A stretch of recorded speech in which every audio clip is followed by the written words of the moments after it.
জেলা বা বিভাগ, আমাদের জেলাতে অফিসে বিভাগে আছে। কেউ যদি সিলেটে যান, সিলেট বিভাগীয় অ্যাকাউন্টস অফিস।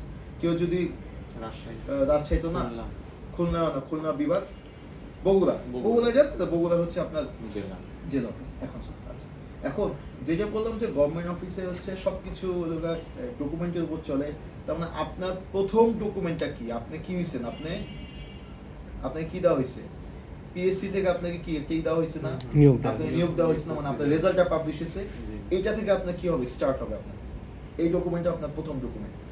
আচ্ছা, এরপরে কি হলো, মিনিস্ট্রি আপনাকে এটা অর্ডার করছে না জয়েনিং এর জন্য, আপনি একটু লিখে রাখতে পারেন যদি কারণ মনে রাখেন। তার মানে আপনার প্রথম ডকুমেন্টটা হচ্ছে আপনার রেজাল্ট, যেটা হচ্ছে পিএসসি থেকে আপনাকে রেজাল্ট পাবলিশ করা হয়েছে। সেকেন্ড ডকুমেন্ট হচ্ছে মিনিস্ট্রি থেকে আপনাকে এটা অর্ডার করছে, তুমি এই সময় আসবা, এইসা জয়েন করবা, এইটা যৌতুক এই সেই হাবিজাবি দিবা, এইটা একটা অর্ডার। আচ্ছা, গেল 2 নম্বর।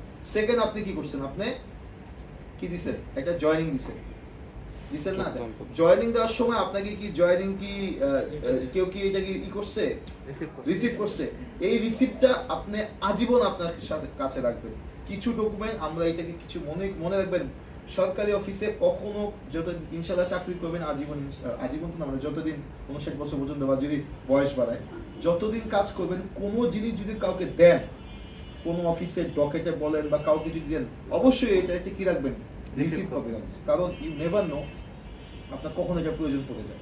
কারণ আমাদের অফিসে আমি একজন ক্লিনারকে দেখছি, শুধুমাত্র তার হচ্ছে একটা কাগজ রিসিভ না করার কারণে তার চাকরিটা মানে এখনো পেন্ডিং আছে, মানে কোর্টে আছে কেসটা, বা শুধুমাত্র সে ওইটা সাবমিট করে নিয়ে দেখা সে এখন মানে তার বেতন তার অনেকদিন ধরে বন্ধ।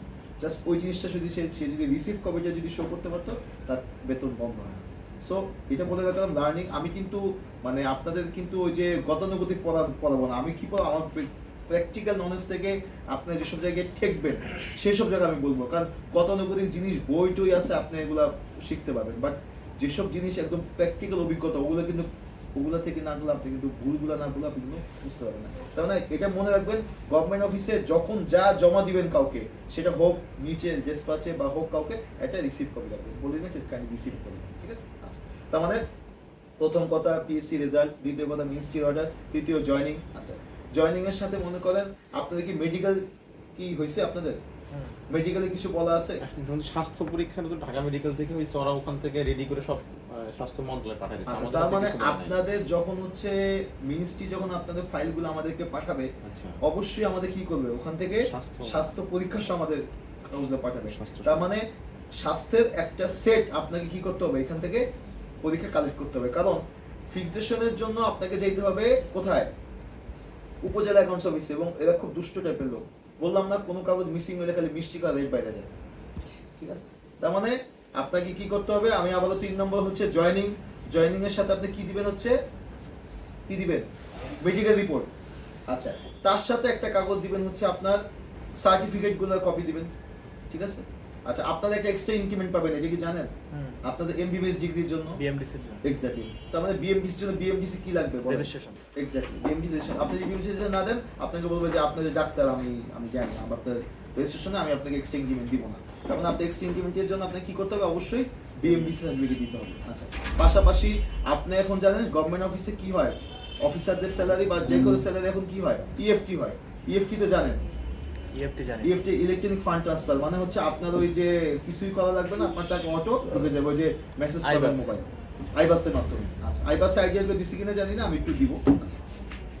এখন দেখেন, তার মানে কি করতে হবে আপনাকে, তার মানে আপনাকে এখন আপনার যে অ্যাকাউন্ট নাম্বার, সে অ্যাকাউন্ট নাম্বার আমি কিভাবে বুঝবো, তার মানে কি করতে হবে, আপনাকে চেক, আপনার অ্যাকাউন্ট, সবার তো অ্যাকাউন্ট আছে অবশ্যই, ডেফিনেটলি ব্যাংক অ্যাকাউন্ট।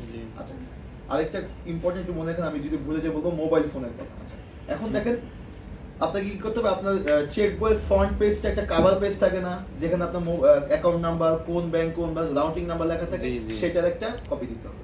এখন খুব ইম্পর্টেন্ট যে জিনিসটা, যেটাকে আমরা কিছুই মনে করি না, আমাদের মোবাইল নাম্বার। আপনি জানেন যে আমাদের এখানে এমন কি কেউ আছেন যে যার মোবাইল নাম্বারটা নিজের নামে রেজিস্ট্রেশন করা না, যদি না করা থাকে অবশ্যই নিজের নামে রেজিস্ট্রেশন করেন, অথবা হচ্ছে নতুন একটা সিম কিনে নিজের নামে রেজিস্ট্রেশন করেন। কারণ আপনার যত রকমের ওটিপি বলেন বা যত রকমের যা ফিক্সেশন যা হবে, সেটা এমন মোবাইলে হবে যে মোবাইলটা আপনার এনআইডির এগেইনস্টে রেজিস্টার্ড। তার মানে আপনার বাবার নামে যদি রেজিস্টার থাকে, আপনার বাবার কাছে ওটিপি যাবে, কিন্তু আপনার তো আসলে হবে না। তার মানে কারো যদি এমন থাকে মোবাইল নাম্বারটা, কারণ এই মোবাইল দিয়ে আপনার আজীবন যত কাজ হবে এই মোবাইল নিয়ে হবে। কারো যদি এমন থাকে মোবাইল নাম্বার নিজের নামে রেজিস্টার্ড না, আজকে গিয়ে নতুন সিম কিনে রেজিস্টার্ড করেন, অথবা ওইটাকে রেজিস্ট্রেশন করে আপনি নিজের নামে করেন। রেজিস্ট্রেশন চেঞ্জ করা যায় না স্যার? হ্যাঁ, আপনি রেজিস্ট্রেশন করতে পারেন চাইলে, সেটা আপনার কাস্টমার কেয়ারে গিয়ে করতে হবে, অথবা আরো ভালো হয় ওইটা তো ইউজ করেনি সবাই জানে, পাশাপাশি নতুন একটা সিম কিনে নিজে রেজিস্ট্রেশন করেন। ঠিক আছে? তারপরে ওরা যখনই আপনার ফিক্সেশনের সময় আপনার মোবাইল নাম্বারটা এন্ট্রি দিবে, তখন দেখবে যে আপনার আইডির সাথে ওই মোবাইল নাম্বার রেজিস্টার্ড লোকের কোনো মিল নাই, শুরুতেই ধরা খেয়ে যাবেন। ঠিক আছে? ওকে, তার মানে কি হলো, আপনাকে আমি আবার রিক্যাপ করি। আপনার সে নিয়োগপত্র, রেজাল্ট, মিনিস্ট্রির অর্ডার, আপনার সেখানে জয়েনিং, স্বাস্থ্য পরীক্ষা, আপনার চেকের কভার পেজে ফটোকপি, আপনার এনআইডি, সকল রকম সার্টিফিকেট উইথ বিএমডিসির রেজিস্ট্রেশন সার্টিফিকেটের এক সেট কপি, তারপর হচ্ছে আপনার মোবাইল নাম্বারটা, কোনো কিছু না ওটা দিয়েছে মোবাইল নাম্বারটা, এসব। আরেকটা লাস্ট যেটা হইতেছে, আপনি মনে করেন আপনাকে প্রদান করা হয়েছে জামালগঞ্জে সাপোজ, ঠিক আছে? তো আপনাকে যে জামালগঞ্জ প্রদান করা হয়েছে, এটার প্রমাণকটা কি, মানে এটা প্রমাণটা কি? আমরা কিছুদিন পরে ইনশাআল্লাহ আপনাদের Posting order দেব। Posting order. তো আপনি যদি মনে করেন আপনার বাসা হচ্ছে জামালগঞ্জ, দাঁড়ান, আপনি জামালগঞ্জে থাকতে চান, কিন্তু আপনার আসলে প্রদান করা হয়েছে মনে করেন যে অন্য জায়গায় মিঠাপুকুর, তো আপনার তো গিয়ে বলে ভাই আমাদের জামালগঞ্জ আমার পোস্টিং, তো আমাকে ফিক্সেশন করে, ও বলবে যে প্রমাণ করি। তার মানে কি করতে হবে, আপনাদের যে পদায়ন হবে সে পদায়নের অর্ডারটা হবে। ঠিক আছে? মোটামুটি এইসব কাগজই আমি যদি আবার রিক্যাপ করি, সেটা হচ্ছে আপনাদের ফার্স্ট রেজাল্টটা, দেন মিনিস্ট্রি যে আপনাদেরকে অর্ডার করলো, যে আপনাদের প্রজ্ঞাপন হলো, তারপরে জয়েন করলেন, জয়েনিং লেটারটা, পাশাপাশি হচ্ছে স্বাস্থ্য পরীক্ষার কাগজ, পরীক্ষার প্রতিবেদনটা, সকল রকমের সার্টিফিকেট, ঠিক আছে, এনআইডির কপি, এনআইডি, এবং এনআইডি যেটা দিবেনই, মনে করেন আপনার স্মার্ট আছে, স্মার্ট দিবেন, পুরাতন বা স্মার্ট নাই, পুরাতনটা দিবেন, যে কোনো একটা। যার স্মার্ট আছে সে পুরাতনটা দিবেন না, আর যার স্মার্ট নাই সে পুরাতনটা দিবেন। আবার যদি পরে স্মার্ট পান, দরকার নেই, পুরাতনটা কন্টিনিউ করবেন। ঠিক আছে? আচ্ছা, গেল সার্টিফিকেটের ফটোকপি, পদায়ন আদেশ, আর মোবাইল তো যেটা বললাম।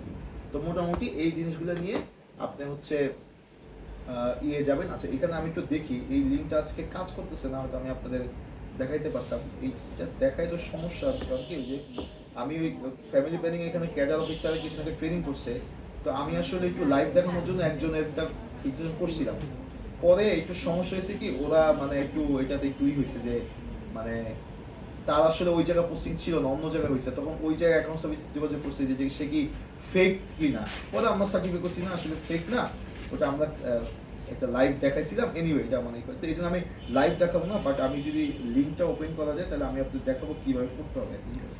স্যার পিছে মনিটরটা অফ হয়ে গেছে স্যার। এটা অফ হয়ে গেছে, টাচ করতে হবে।